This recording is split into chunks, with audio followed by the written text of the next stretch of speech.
Hi guys, I'm still presenting Trailguide to the Body, and we are now at page 200, 200.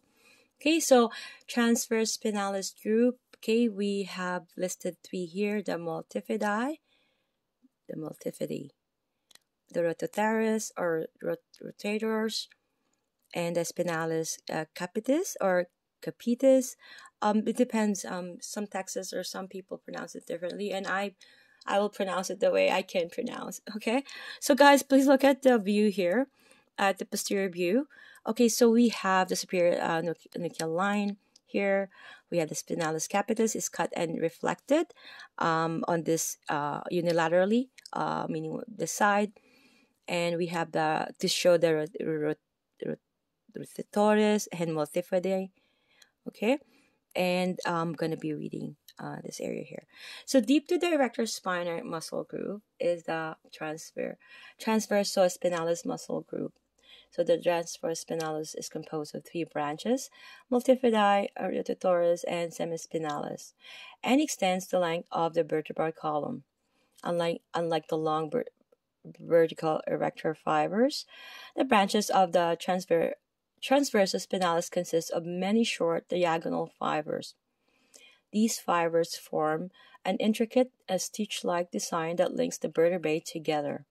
The name transversospinalis refers to the fact that the fibers of this muscle group extend at varying lengths from the transverse and spinous processes of the vertebrae. So the surprisingly thick multifidi excuse me, are directly accessible in the lumbar spine. They are the only muscles with fibers that lie across the posterior surface of the sacrum.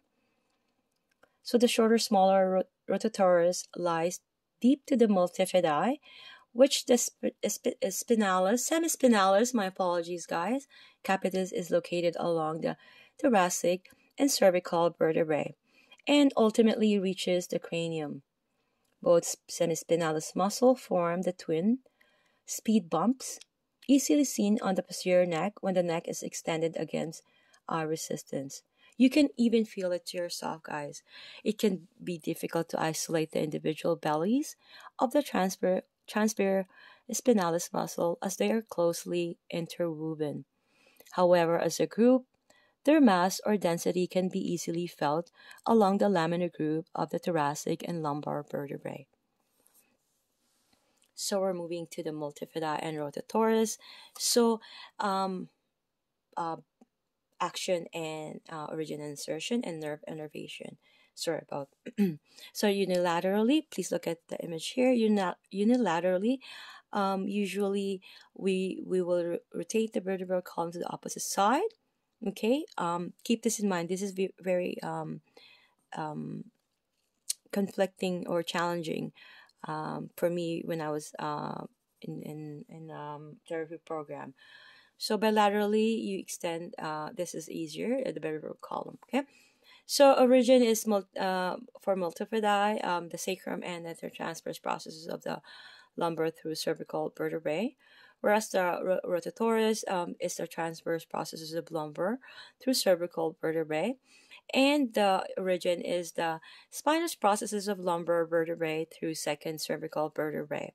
And this one's is multifidi span 2 to 4 vertebrae, and rotatorus span 1 to 2 vertebrae. Okay, so knowing these, because these, like again, they're if you know it, like those, you can simplify it. You won't forget, because this could be a challenging, especially exam for students. If any student will be watching this, right? You need to know and simplify this in your brain that you can understand better, and you will never forget it for the rest of your life, right? And until in the real world, right? So see you guys, and I love you guys.